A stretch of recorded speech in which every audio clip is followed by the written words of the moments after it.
Coming up on Network Africa. Developments out of Ethiopia as the top general of Tigrayan fighters rules out negotiating with the government, and Prime Minister Abiy Ahmed calls on supporters to use any weapons on Tigrayan rebel forces. The elections are ongoing in South Africa, with President Cyril Ramaphosa casting his ballot. Plus, the row between Algeria and Morocco continues. Algeria stops gas exports through a pipeline across neighboring Morocco.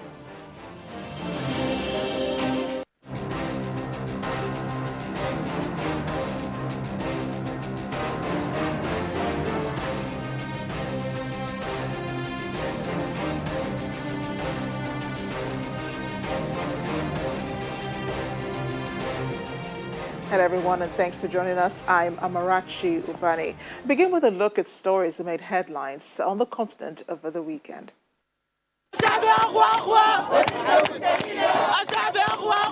Saturday, drone footage showed thousands of people marching in Sudan's capital, Khartoum, as part of a nationwide protest demanding the restoration of a civilian-led government after a military coup.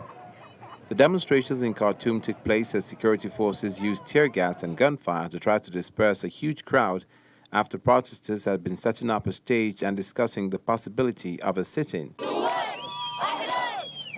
The demonstrations marked the biggest challenge to General Abdel Fattah al-Burhan since he ousted Prime Minister Abdallah Hamdok's cabinet on Monday.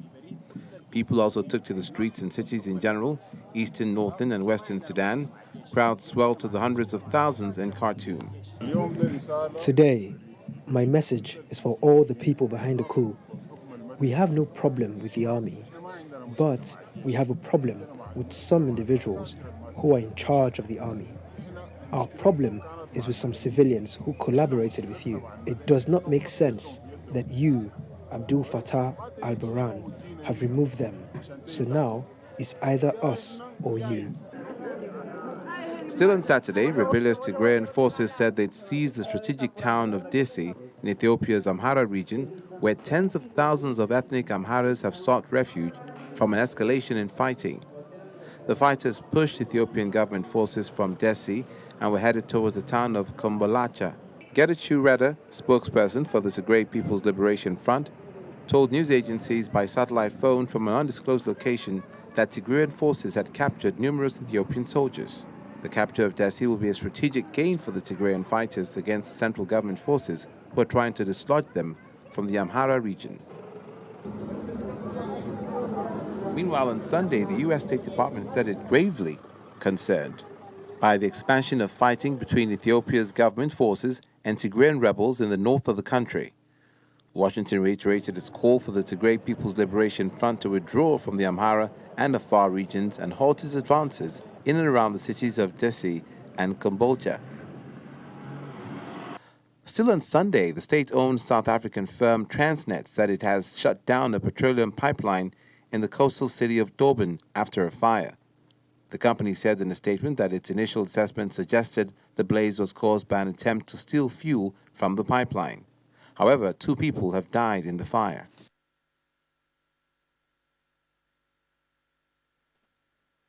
And world leaders are gathered in Glasgow, Scotland for the UN Conference on Climate Change, seen as the last chance for salient pledges and action to save our planet. Among them this year and visiting the UK for the first time in 25 years is Zimbabwean President Emmerson Mnangagwa. Relations between Zimbabwe and the UK became strained while former President Robert Mugabe was in power, and he seized white-owned farms. Violence followed after. President Mnangagwa, who used to be in Mr. Mugabe's government, thanked the British Prime Minister and the UN Secretary-General, Antonio Guterres, over social media for welcoming him to the summit. Over the weekend, President Mnangagwa had told reporters and supporters that he had been invited by the British Prime Minister, who had also indicated he might meet with him one-on-one. Hours after he was freed by Sudan's military junta, one-time powerful ally of ousted President Omar al-Bashir has been rearrested. Ibrahim Gandour, head of the country's former ruling National Congress Party and former foreign minister, was released on Sunday by the military, days after they'd launched a coup. He'd been freed along with two security officials who served under Omar al-Bashir. A move to release Bashir's allies has been widely criticized. Meanwhile, in my conversation with him earlier, the African Union's Commissioner for Political Affairs, Peace and Security, Ambassador Bankole Adeoye, said the AU is working with all parties involved in Sudan's political crisis and others on the continent. The African Union stands ready to continue to work with international partners, with the regional economic communities in the case of Sudan, IGAD, to make sure that civilian-led transition is restored without further delay. But we must continue to push and pressurize the military leaders, the new authorities in Khartoum to see the most important way of finding a lasting solution to the recurrence of military takeover in the Sudan or in any of our member states. But you must be assured that African Union member states, totally without exception, continue to push and condemn very strongly any unconstitutional changes of government. The era of military dictatorship is over on the African continent, and it is a new Africa that we want. The Africa that we want based on Agenda 2063 must be activated by all democracy-loving, peace-loving member states of the Union. Well, you can watch more of the interview with Ambassador Adeoye as later tonight at 8:30 p.m. on Sky UK 518 and 11:30 p.m. on DSTV 420. The program is Diplomatic Channel. And let's check in on the situation now in Ethiopia's Tigray region. Residents have spoken to the BBC about the fighting going on in Dessie. We mentioned that in our weekend update. Tigrayan fighters have been said to have been carrying out house-to-house searches for weapons. The rebel forces have reportedly taken over two key cities of Dessie and Kombolcha. On Saturday, the TPLF said it had taken over Dessie, but the federal government dismissed the claim as propaganda. Businesses are reportedly shut and there is no electricity.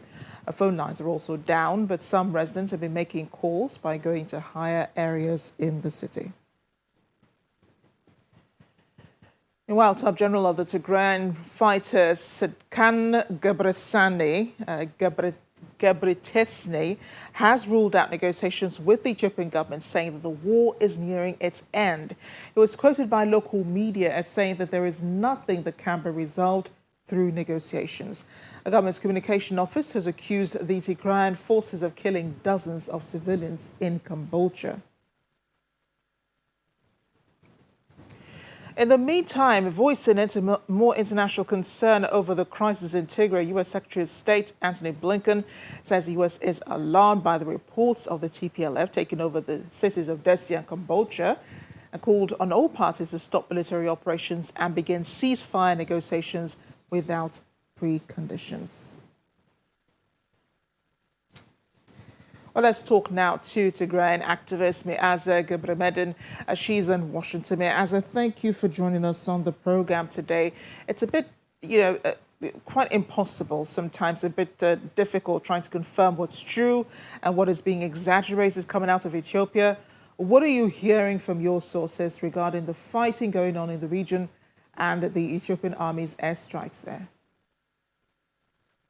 Thank you for having me once again. And as you said, it's very difficult to verify what's happening on the ground, primarily because the Ethiopian government has shut down all means of communication. There still is no any phone services or internet services for the most part in Tigray, but also in parts of Amhara region. So because of that very reason, it's very difficult to find out what's happening.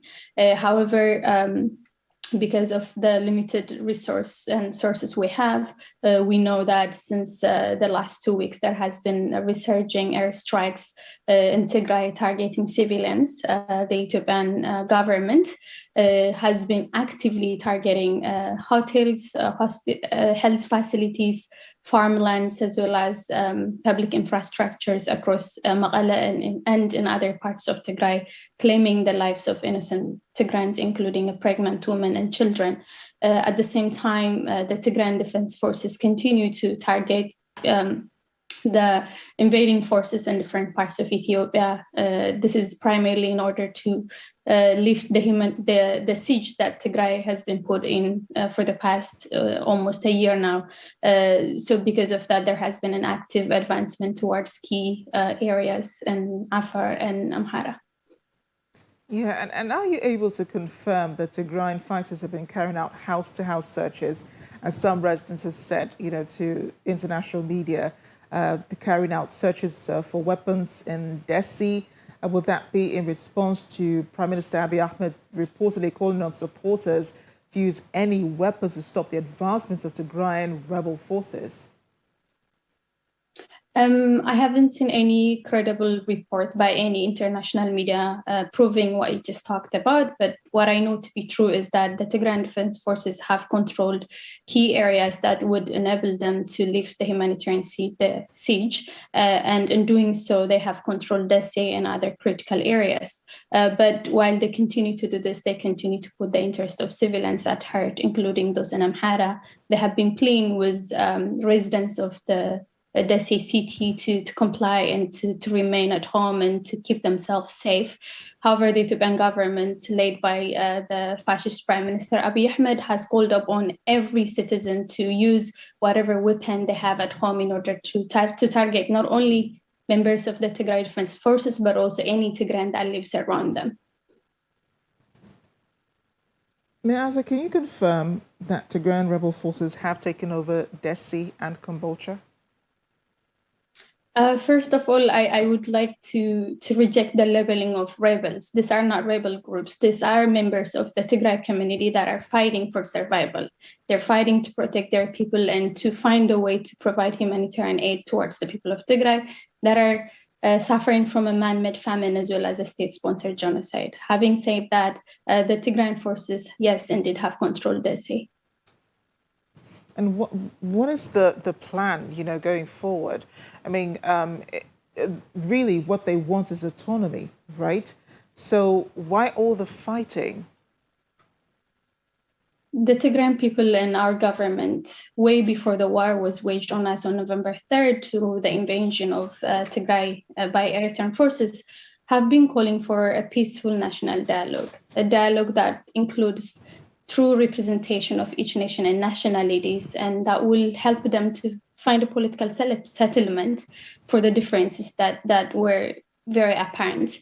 However, the Ethiopian government continued to reject such calls and waged a genocidal war upon the people of Tigray by colliding with internal and foreign forces. So the goal for the people of Tigray has always been a peaceful dialogue, and still the Tigrayan government and the Tigrayan people are ready for peaceful negotiations.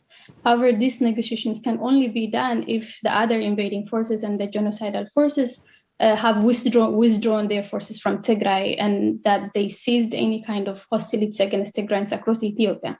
So the goal is for us to have our rights to self-determination to be respected, to be able to live as human beings without the fear of execution and annihilation. So here, this kind of questions really should be directed towards the Ethiopian government that continues to call for complete extermination of the people of Tigray and continues to ignore calls for peace talks and negotiation.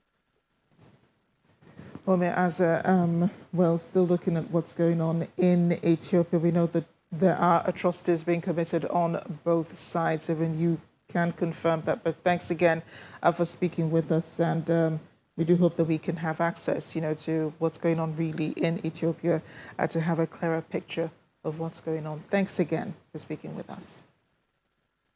Thank you. We'll have more on the situation in Ethiopia after the break. Plus, the captivating ancient Ebru art in Tunisia, painting on water. Stay with us. Welcome back to Network Africa. We've been looking at the situation in Ethiopia, trying to confirm, reports of attacks and the TPLF takeover of Dessie and Kombolcha. But here's a look at how Ethiopia has gotten to this point in its latest crisis. A year of war in northern Ethiopia has killed thousands of civilians, plunged around 400,000 into famine, and forced more than 2.5 million people to flee their homes. Recent unrest began in November last year, when the Ethiopian Prime Minister Abiy Ahmed sent troops into the northern region of Tigray, accusing its governing party, the Tigray People's Liberation Front, of mounting surprise attacks against military bases in the area. 99% target መተናል። We were on target, 99%. There was no collateral damage on 99% of the operation. We never fired on uncertainties, for example during nights, because what if children die? They are ours. The enemy assumed we used drones only for firing because they didn't know the capacity of the Special Forces and the Air Force. But we used drones in 90% of the cases to monitor their movement. In November 9th, the first of 2 rounds of ethnic killings began in the town of May Kadra, claiming hundreds of lives. First, Amhara civilians say they are attacked by Tigrayan military men. Then Tigrayan civilians said they were attacked by Amhara militiamen. Tens of thousands of Tigrayans began to flee from western Tigray into Sudan. As the month progressed, the Ethiopian army intensified attacks on the Tigrayan rebel zones and with the help of Ethiopian troops. On November 28th to 29th, Eritrean troops killed hundreds of people in the town of Aksum, according to Amnesty International. They described the killings as a potential crime against humanity. From February to March 2021, tens of thousands of civilians moved east as they flee western Tigray. Some fleeing Tigrayans accused the Amhara forces, who are in control, of rapes, killings and looting, and accusations Amhara denies. From March to June this year, Prime Minister Abiy confirmed for the first time that Eritrean troops entered Tigray, but the Eritrean forces had started to withdraw. The UN has been calling attention to another humanitarian crisis. Meanwhile, the EU Secretary-General Antonio Guterres says 350,000 Tigrayans are experiencing famine, with millions more at risk. The UN aid chief accuses Ethiopia of using food as a weapon of war, in which Ethiopia denies blocking aid. Also, an airstrike in Tigray's town of Togoga kills at least 51. In July to October, Tigrayan forces pushed south and west into land claimed by the neighboring Amhara region. The Tigrayan forces pushed the east to attack the neighboring Afar region. The United States imposes sanctions on the chief of staff of the Eritrean Defense Forces, alleging serious human rights abuse in the conflict in Tigray. Only a trickle of food aid reaches Tigray. Ethiopia military forces have been launching a ground offensive aimed at pushing Tigrayan forces out of Amhara.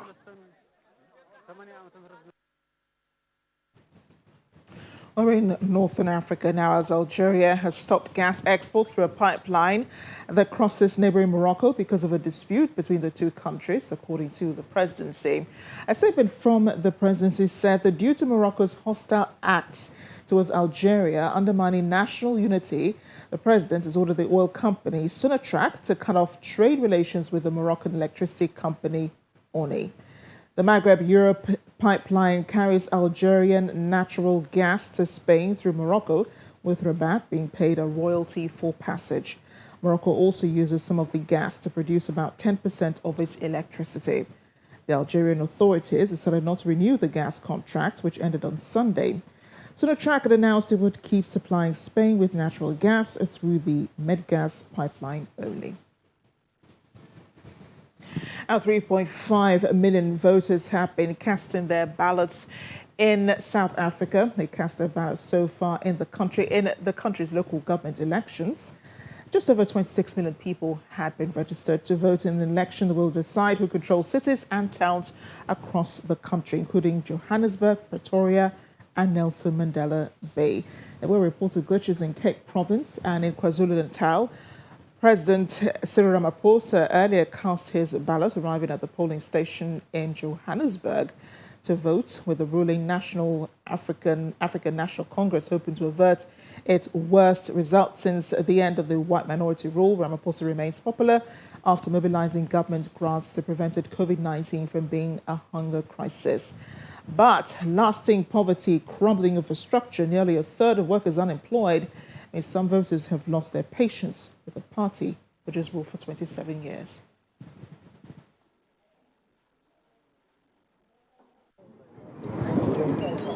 It's taking a lot of doing, but the day of the vote arrived after all the debate, controversies, protests, and even political killings.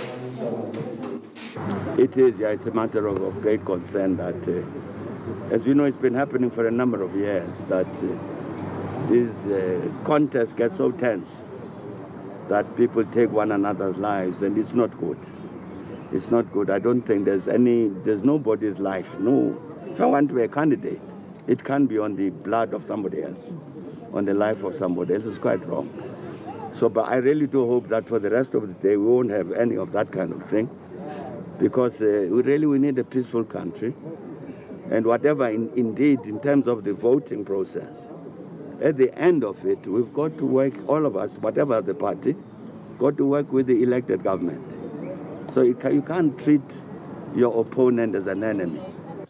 At all the voting stations we visited, and ahead of voting day, everyone seems to be asking for the same range of things: good governance, zero corruption, and much better people-centered service delivery. Campaign big sticks that the major opposition parties have been wielding against the ruling party. This is about service delivery, okay? So service delivery doesn't rely on sentiment. It relies on doing the right thing and being skilled and able to do it, okay? So I'm hoping for an outcome of the ones that have actually delivered, but a wake-up call to all, that the people are listening, they're watching, okay? And that then after that, people will step up to the plate and stop politicking, playing politics. We actually know that we're going to win this ward. Ward 44, it belongs to the EFF, and we're also going to win here in Johannesburg. And when we take over government, we're going to implement all the commitments that we have made.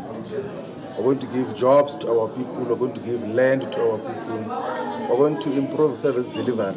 Our expectations are good. I think people are ready for change. I think they want to see their cities and their suburbs, because that's what ward elections is all about, in municipal elections, cities, towns, better run. President Cyril Ramaphosa cast his ballot at Chawelo in Soweto, where he grew up. Before his arrival, the people had protested against a lack of social amenities hours before. The president spoke to the media after voting. This is the one election where we are clearly saying to our people, we are going to do better. We have realized that we have not always met the aspirations of our people. We are going to do better. So lastly, I wish all parties, all of them without exception, the best of luck as our people respond to what we have been saying to them.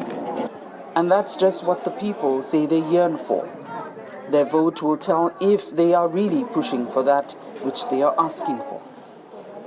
The next few days will determine if the ruling African National Congress will lose more grip, as it did in 2016, or regain what has been lost, as it seeks the people's trust once again against a growing body of opposition parties who also have their own little demons to deal with. From Johannesburg, South Africa, Betty Dibia, Channels Television News. And as we end the program, we look into a popular artistry called Ebru art, inspired by intricate patterns of the Arab world's old cities. A Tunisian artist, Zora Zarougi, perfects Ebru, the art of marbling, and tries to introduce it to her country after years of studying it abroad. With delicate brush movements, Tunisian artist Zora Zarougi sprinkles bright-colored patterns in a pan of oily water, creating unique pieces using the little-known techniques of art of marbling. The art, which is popular in Turkey and parts of Central Asia called marbling or Ebru, is an ancient technique where the artist paints on water using dyes, an oily water-based solution, and other tools. The swirly patterns are then transferred onto a sheet of paper, canvas, or cloth dipped in water. Zaruki studied the specific art form abroad and now practices it in her kitchen, creating pieces inspired by distinct patterns of old cities in the Arab world. It takes years of research to be able to bring out the history of this art, its techniques and methods. The experience lasted for several years outside the country, with a lot of courage and sacrifice. The art form is not taught in Tunisia. Zaruki hopes to shed light on its rare beauty and inspire others to learn it. I traveled and lived in an unfamiliar place to study abroad and learn it. I got a master's degree in this art, and I returned after years of research and experimentation to Tunisia. I am now trying to introduce it. The young artist has exhibited her work in various exhibitions and sometimes gives classes teaching Ebru techniques. Well, they look really pretty. Thanks for watching. I'm Amarachi Ubani.